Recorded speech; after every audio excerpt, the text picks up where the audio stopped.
Yapalingana, Mina Yapalingana, Nina Yapalingana, Mina Yapalingana, Militina Nohina. Welcome to the lands of the Stony Creek family groups, the Litamirina, Paninaho and Taranatapana. We pay our respects to our ancestors and all of the descendants of the first peoples of Truwana. Welcome to all, and let us celebrate our differences and our sameness. Let us all work together as friends and family in ways that will benefit our beautiful land, seas, mountains and waterways, to not only benefit us and all here today, our global community, but also the many generations that will follow us. Have a great day, and let us all continue on this journey of healing this place I call Truwana. Noranini tu Woolaka. Thank you all so much for being here. You all know who I am. I'm Darren. I'm the manager of the Tamar Estuary and Esk Rivers program. Today I'm going to give a presentation on how we came to building this, the 2023 Kanamaluka Tamar Estuary and Esk Rivers Catchment Freshwater Report Card. I'll hand over to Rebecca Kelly about midway through the presentation, where she'll actually go into some of the results and the key messages of what is going on. So I'm going to give you a bit of a background to the catchment itself and the process that we actually took to develop this report card. At that point, I'm going to hand over to Beck, and she's going to specifically dive into the grades, broken down by the subcatchment, some of the key messages, and then at the end, I'll come back and I'll tie it all together, and we'll wrap up this presentation. Okay, the catchment itself. So we've been saying the Kanamaluka, Tamar Estuary and Esk Rivers catchment, but for a lot of people, when we say that, they don't know exactly where we're talking about. Rolf described it quite well in terms of its broad extent, but I think it's good for us to actually show just how big this catchment is. It drains 15% of Tasmania's water. It is, as Rolf had mentioned, the biggest catchment in Tasmania, so it's quite extensive. Anywhere that rain falls in this area, ultimately it makes its way into one of the 5 major river systems, and then down into the North and South Esk, and then ultimately into the Tamar Estuary itself. We're lucky enough today to be sitting in between the Macquarie and the South Esk River, which is one of the two, the South Esk and the North Esk being the main two that obviously flow into the Tamar River itself. We have over 120,000 people that live in the broader catchment itself, and there's quite a diverse range of uses in the catchment itself. There's approximately 52% of it is covered in forestry and 37% for agricultural lands. We also have quite a few urban areas, with the City of Launceston and the Greater Launceston urban area being the largest of that catchment. So before we dive into the report card, I think it was important for us to actually define what we're talking about when we say what an ecosystem is, and then ultimately what a freshwater ecosystem is. So an ecosystem, in its simplest form, is basically the community of organisms that live within their environment and how they interact with the physical environment. That's all an ecosystem is. A freshwater ecosystem, we can break down into 3 main components.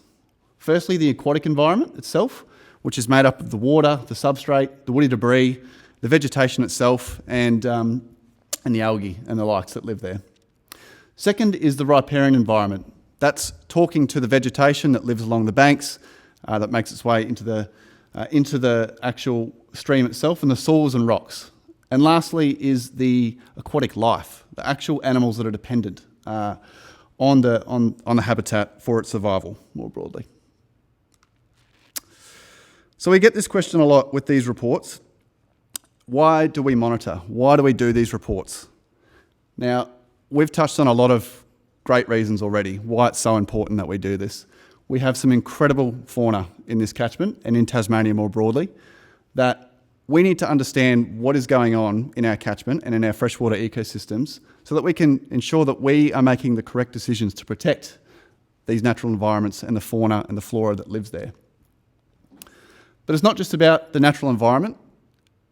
We obviously like to recreate in these environments. It's important for us, and as Joe mentioned earlier, we have a connection to these ecosystems, not just through how we recreate, obviously culturally, as Auntie Lynette Shaw had highlighted earlier, but it's important, it underpins our society.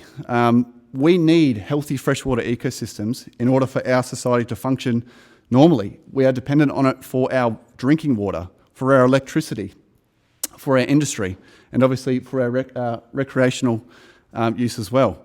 So as natural resource managers, it's incumbent upon us to ensure that we understand what's going on so that we can report this and make informed decisions based on science so that we can manage it correctly into the future. Now, there's a lot of different factors that ultimately can influence freshwater ecosystem health. That's both natural factors, such as the climate, such as flow, and then obviously there is human-induced impacts as well. Now, there's no shortage of impacts on freshwater ecosystems, so I'm just going to go over a couple of them and some of the key ones. In urban areas, we see that channelization and the hard surfacing of streams, that's a significant impact that we can have on freshwater ecosystems. We've seen that historic clearing and general clearing and use of the riparian zone, as Joe had mentioned earlier, which obviously is being tackled through the TAMR action grants quite broadly throughout the catchment, can have a significant impact on freshwater ecosystem health. Point and diffuse sources, that's basic runoff that we're talking about that comes off of the land, and point sources, the things that directly pollute into our freshwater ecosystems have a direct impact on freshwater ecosystem health. Our flow regimes. Obviously, we have areas where we have modified flow regimes. We can have periods of low flows. There's general seasonality, and these changes in flows ultimately impact on our freshwater ecosystem health as well. And then lastly, things like shade and temperature, the amount of woody debris and snags that we have, and then barriers to fish movement or just the movement of aquatic life in general can impact on the aquatic life that ultimately lives there. Okay, on to the report card itself. The purpose. So our intention is for us to publish this every 4 years.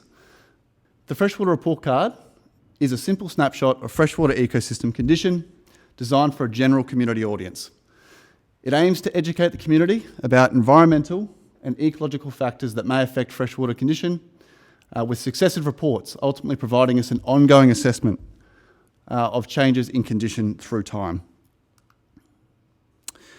Now, it was quite a lengthy process for us to pull this together. I was just mentioning earlier, I think this took us well over a year to get this product to where it is today. So I'm just going to jump through how we kind of got to where we are today. It started off with a desktop review. So we wanted to understand what else is being done, what across the country, who else is doing these type of report cards and how are they doing it? How are they classifying freshwater ecosystems? So that we had sort of a baseline for us to work with. From there, we needed to understand what actual data was available. We needed to understand what data has been captured consistently and is going to be continued to be captured into the future so that we can compare into the future when we produce more of these report cards. It then got into the real nitty-gritty details where we were looking at how we actually wanted to report, what's the framework, what are the indicators, how are we going to calculate the grades more broadly, and obviously the final element is the large reports that back this, the technical and methodology reports. Now, we have a range of working groups that we collaborated with this. We have our Freshwater Report Card Working Group, who did a lot of the heavy lifting with us to actually figure out all of those things I just mentioned before. It went through our Communications Working Group, our Scientific and Technical Committee, and lastly, our Strategy and Partnerships Committee as well. So quite a rigorous process that we went through. And ultimately, that led us to the release of the Freshwater Report Card and the launch today. The reporting framework for the report card itself. So what we've done, we have split the subcatchments of the Canamalooka, Tamar Estuary and Esk Rivers catchment into upland and lowland zones. Now, this is broadly due to the different types of land use in the upland zones and the lowland zones. We've drawn an approximate line of about 400 metres, and that's the different the boundaries that you can see there, with the dark areas representing lowland zones and the brighter colours representing upland zones. There is one specific zone that I'd like to mention, is obviously Launceston Urban Zone, that we added in as well, given its unique nature and it being subject to unique sort of pressures compared to those out broader in the catchment. The data that was used to derive these grades is from a 4-year time period, starting in July 2018 through to June 2022.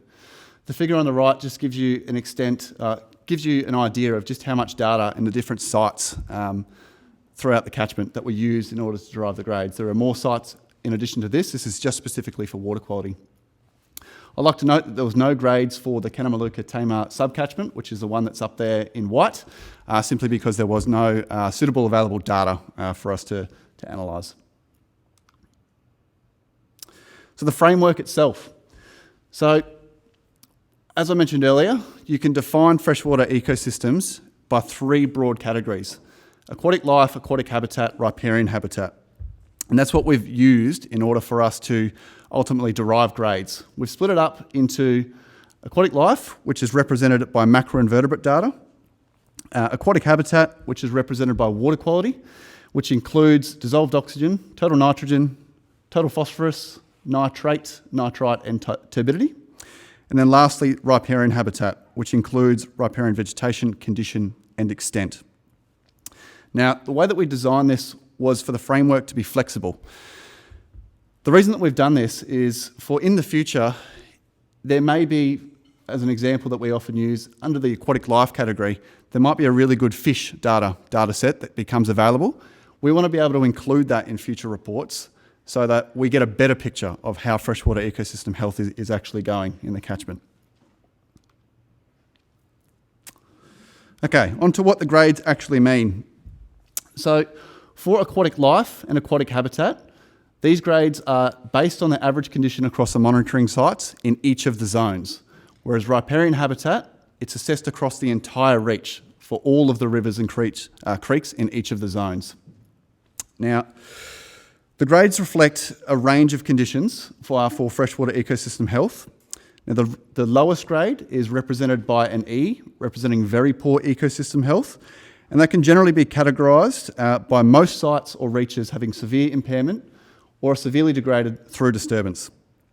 Now, as you progress up through the grades, this level of impairment and disturbance at sites declines up to a grade of A, which ultimately can be characterised with conditions at most of the monitoring sites, or for the majority of river reaches, reflecting high conservation status and showing minimal signs of disturbance. I want to note that the plus and minus signs that we see are included to indicate smaller changes within the bands of the grade scores itself. Now, with the wheel itself, each of those components for aquatic habitat, aquatic life, riparian habitat, they're all weighted equally, and they ultimately combine to give an overall grade for the zone that we're talking about. Okay, and with that, I'm pleased to present to you the 2023 Freshwater Report Card. This is it. So it's my pleasure now to hand over to Dr. Rebecca Kelly, the brains of this process and the director of isNRM, to walk through the grades themselves and the key findings. And at the end, I'll come back and wrap this up. All right, thanks, Beck.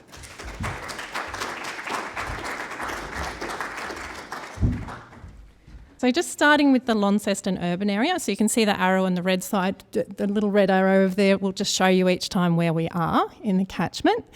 As we break through the different grades, so we have an overall grade that indicates we have fair condition in that catchment. That's characterised actually by the aquatic habitat. The water quality was good in that catchment, which is quite good, but there are poor aquatic life and riparian habitat grades in that zone. That's not surprising because this is an urban area and urban areas are heavily impacted by development and our legacy issues there. It is mostly an urban and agricultural catchment. It's very heavily modified in terms of our in-stream habitat. In terms of the North Esk uplands, we have an overall grade of good. Again, not surprising because this is a catchment that is much less developed and impacted. There's 75% of the catchment remains under forest cover, and there's near natural flow regimes in that area. But if we go further down into that zone, there is a lack of riparian vegetation in some parts of that. So that has pulled down the riparian habitat grade to fair. But the aquatic habitat and aquatic life are good and excellent in terms of the grades. In terms of the South Esk lowlands, this catchment, this zone is actually affected by, again, a clearing, that legacy issue of riparian vegetation that's been cleared in the past, and by some modifications of our flow regimes. Overall, we get a grade of fair, which is made up by grades of fair for aquatic life and riparian habitat, and a good, though, grade for aquatic habitat in terms of water quality. In terms of the South Esk uplands, and you'll see this general trend as we work through, the uplands are pretty much always in better condition than the lowlands in each of these catchments. That's not a surprising result if you look at the landscape and the land uses and the legacy issues that we have in those landscapes. So in the South Esk uplands, we've still got 85% of that zone that remains forested, and it has excellent water quality, and it has better riparian habitat than many of the other zones. So even though it comes in at fair, it's right at the top of the fair, so it's a C+, and that results in overall good freshwater ecosystem health in this zone. The Macquarie Lowlands, this is one of the three most developed zones in the catchment. There's 85% of this zone is agricultural, and there's only 12% of our forest cover remaining here. The consequence of that really is that we have fair overall ecosystem health that's characterised by poor riparian habitat and fair aquatic habitat, but the aquatic life is still in good condition. The Macquarie Uplands, this is actually, of all the upland zones, this is the most developed of our upland zones, which anyone who's driven through the Midlands, you drive to Hobart, you'll know that from looking out the window. There's a long history of development and agriculture in this area. So this has 50% of the zone is agricultural. We do have riparian habitat in terms of that is fair. We have aquatic habitat that's fair. The aquatic life grade here was excellent though. So often we're not seeing a negative impact necessarily on the aquatic life of those, and the overall grade is fair. For the Brumbies Lake lowlands, this is actually the most developed zone out of the entire catchment. There's only 10% of this zone remains forested, and it's impacted by modified flow regimes, but very much a lack of riparian vegetation. There's very little riparian vegetation that's actually left in this zone. And it comes back with a very poor, the E-, that's the poorest grade we had across any of the components for the catchment. And we had an aquatic life grade that was fair as well there, with the overall grade was fair. By contrast, the Brumbies Lake Uplands is actually in good condition, and it has excellent aquatic life and good aquatic habitat. So it's relatively intact with sort of half the forest cover remaining. It also had very poor riparian habitat. There's actually a significant amount of urban areas in this which obviously impacts, and there's a significant amount of agriculture. And again, these are legacy issues in most cases where we've got that historic land use. We have fair aquatic habitat here and good aquatic life, which overall is a fair condition. The meander uplands, again, we see that uplands is in a better condition than the lowlands. It still has poor riparian habitat, but excellent aquatic life and good aquatic habitat with an overall good grade. Okay, wow, you did well. I cannot see a single person asleep. Congratulations. Okay, so the general picture there is that we do have ecosystem health that varies from good to fair over the Canamalooka Tamar estuary catchment, essentially. Our upland areas are in better condition than lowland areas in the same subcatchment. That's not a surprising result. That's a legacy issue. We've mostly settled in our lowlands. We have that better ecosystem health is generally associated with less urban and agricultural development and a higher proportion of forested areas. And a lot of that's to do with historic land practices. Our riparian habitat condition was the one that really leapt off the page as we went through here, and it really did vary from fair to very poor.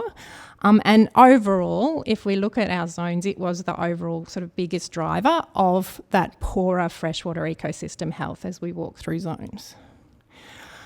Aquatic habitat, which here is assessed based on water quality, ranges from fair to excellent across the catchment. So we had a much better sort of picture of aquatic ecosystem health through that. And now we know that our lowland and urban areas where land's been cleared for development generally have the lowest riparian habitat grades. Aquatic life, we know, is affected by both riparian habitat and our aquatic habitat. So things need somewhere to live, and as we degrade the places that they live, they get impacted by that. The aquatic life grades are the lowest in the Launceston urban areas, the Brumbies Lake lowlands and the South Esk lowlands, where they're rated from poor or fair. As I said before, these areas have a very long history of development and clearing of riparian areas. So this is very much a legacy issue in terms of that, and there's stream sedimentation, and we do have some modification of flows in those areas. And I think what came out of this as an overall thing, I think you get a sense that one of the biggest things we can do, which the TAMAR Action Grants fortunately are doing, is to really focus on protecting and improving our riparian habitats and that riparian vegetation. So we are on the right track in terms of where the money's going and where the investments are going to actually improve this situation. Okay, thanks, Beck. I just wanted to wrap this up by putting out a few thank yous to particular people and particular groups of people. Firstly, I'd like to acknowledge the TEER team. I'd like to acknowledge the comms team at NRM North and the communications working group in general for helping us make this quite a significant product that's quite hard to communicate big results and lots of data in quite a simple way. So thank you to all of you. And to Rebecca Kelly as well. Obviously, Rebecca was the one behind the scenes doing a lot of the analysis and for putting up with a lot of our requests and going through quite an extensive process to pull this all together. So thank you, Beck. And lastly, to all the partners that are on the working groups, on the committees, just a really big thank you to all of your contributions along the way for this. It has been a really big effort. So I want to thank you all for coming together on this and helping us to coordinate this report card and ultimately providing solid science and evidence ultimately for decision makers to use for how best to manage the catchment into the future. So thank you.